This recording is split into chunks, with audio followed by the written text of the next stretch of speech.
Mistakes. Let's talk about mistakes. And let's talk about being wrong. No one wants to be wrong, but I'm going to tell you this. Many times in your life, you are going to make mistakes and you are going to be wrong.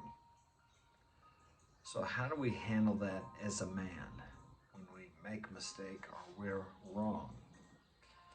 Well, you admit it. You say, just like this, I was wrong. No big deal. If you're going to be a leader, you're going to make mistakes, excuse me, and you're going to be wrong. Just admit it. You don't grovel, you don't whine about it, you don't, well, I'm sorry, I'm sorry, I didn't mean to do it. You made a mistake. Leaders throughout history have been making mistakes that cost the lives of thousands of people, thousands of men and women. Your mistake probably is not quite that detrimental. So what keeps you from admitting that you're wrong or that you made a mistake? Your pride, your ego.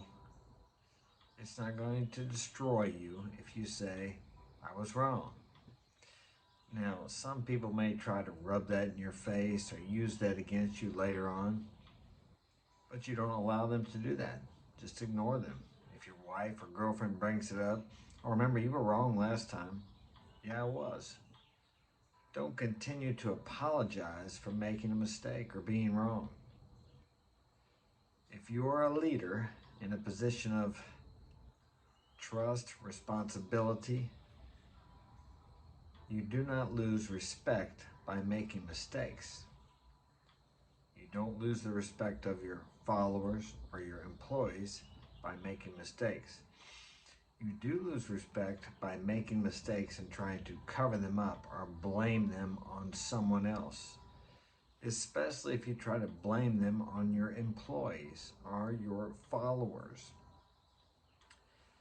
When I'm out on a job and we make a mistake, let's say one of my employees makes a mistake, I can't tell the client, well, he messed that up. I told him not to, but he messed that up. No, I'm responsible for that. I can't lay it off on somebody else. We did it, not him or her or anyone else. We did it. And I take responsibility for it. And I make it right, whatever that happens to be, or whatever I happen to have to do to make it right. And you need to do the same thing in your life. Many people think, oh, I can go back and say, I'm sorry. Oh, okay. Let's use an example here. I'm sorry I stole that money from you. Yeah, well, the person might accept that part of the apology, but why don't you pay the money back? Or how about this? I'm sorry I wronged you. I'm sorry I slandered your name. What do you need to do? The correct way is to say, I was wrong for slandering your name. Is there anything I can do to make it right? That's called making an amends. Many people use the phrase, I'm sorry, over and over and over again. You've probably known someone who does that. And don't you get tired of hearing it? And you wonder when the next time you're going to hear it is. Because, yeah, that person might feel bad, but they're not trying to make it right. They're not really admitting they were wrong. They're actually only telling you how they feel. And you have to wonder, are they sorry that they made the mistake? Or are they sorry that they got caught? Or are they sorry that you called them out on it? They're not really trying to rectify or redeem the situation. They're just telling you they're sorry, hoping that you will let them off the hook. That's not a real amends, and that's not admitting that you were wrong. You can admit you're wrong without saying, I'm sorry. I mean, there are times when just an apology, hey, I was wrong to say that. I apologize. Where that is sufficient. But there are many times when you need to ask the person if there's anything you can do to make it right. And of course, there are some things that we can never make right, but we can offer. And sometimes we just need to leave people alone. You can't make amends or go back and admit you're wrong for everything. Let's use this example. Let's say that you had an affair with a woman, and 2 or 3 years later down the road, you feel guilty about it. And you see these people all the time, and they're happily married, they got kids.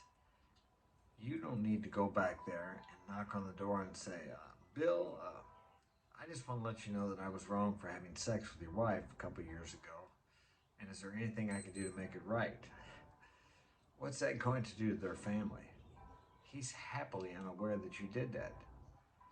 But you want to clear your conscience of the guilt you're feeling.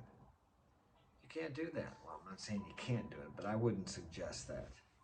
Because you're actually destroying the family. You could be destroying the family just to clear your conscience and soothe. What is it? A soothe? I can't think of it. Soothe your own feelings of guilt at the expense of the father, the husband, or the mother, and the children. Maybe soothing your feeling of guilt to the point of destroying the family. So I wouldn't suggest that, but each person has to make his mind up for himself.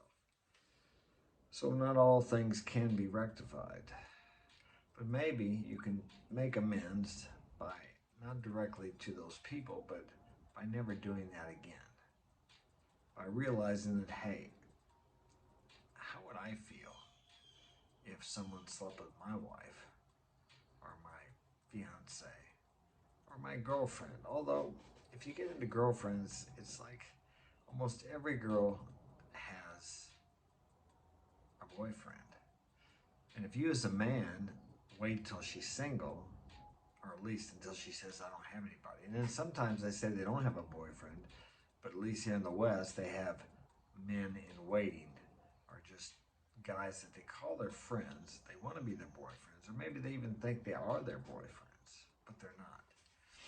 But she tells you that she has a boyfriend because she doesn't want to seem like that she's alone.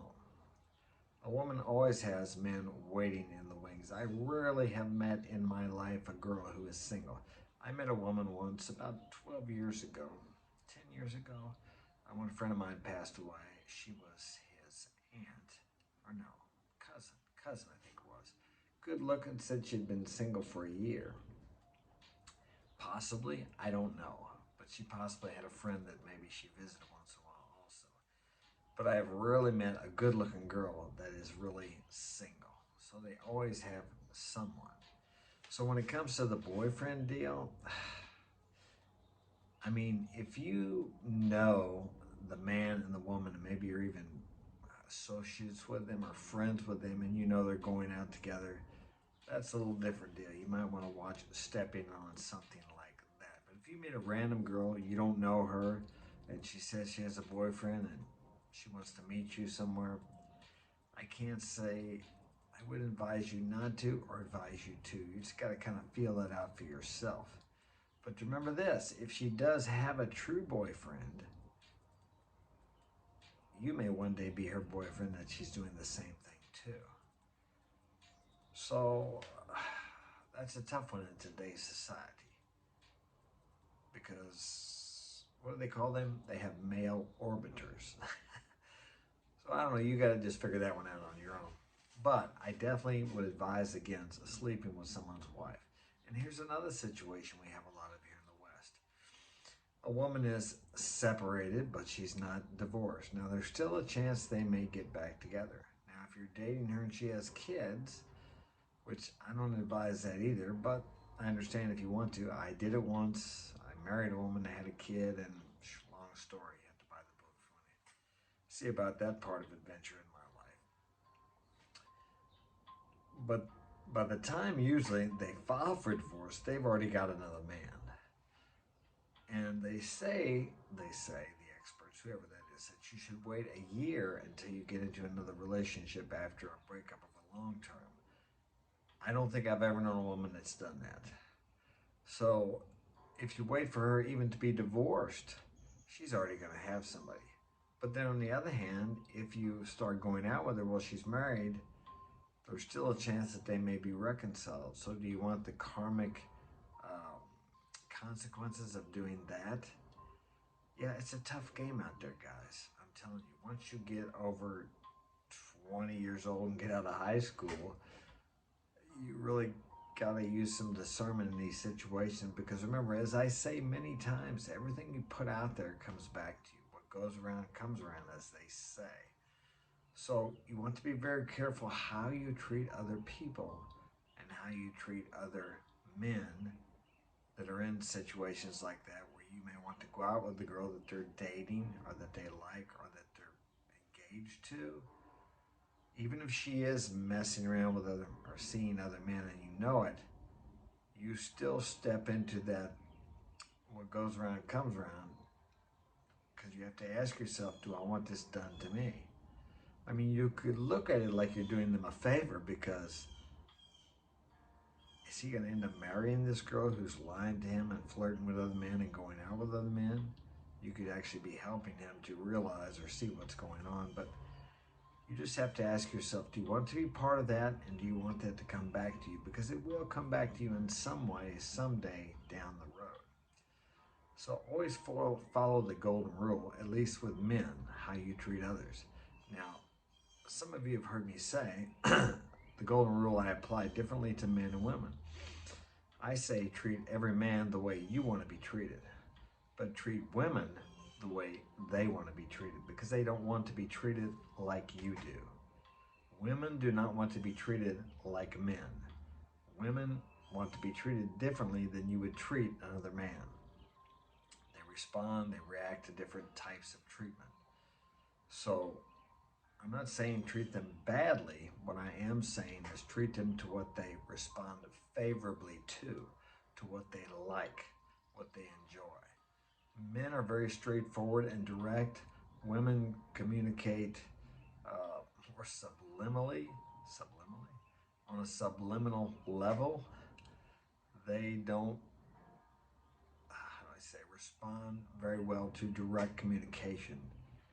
They have a tendency to read between the lines. They have a tendency to, how do I say, they have a tendency to communicate on an emotional level, as men have more of a tendency to communicate on a logical level. You can talk to a woman and tell her exactly what you want to do and exactly what you would like her to do, but she's more apt to catch what you're saying to her or do it if you communicate it to her indirectly. Let me see. I can't remember how I used to say it. I actually had it written on my wall here somewhere. Well, I'll say that for another day. They actually will pick up on what you communicate to them by what you do more so than what you say. If you can understand what I'm saying there. Your actions will speak louder to them than your words will. And also, when you're going out with a girl, look at what she does too, more than what she says. Does she tell you she loves you and how important you are to her, but yet you feel like you're down on the list under her family, her job, her friends, her Instagram? I've been there. Anyway, my son's calling me. He's picking up some materials. I better see what he wants. Take care. Have a great day.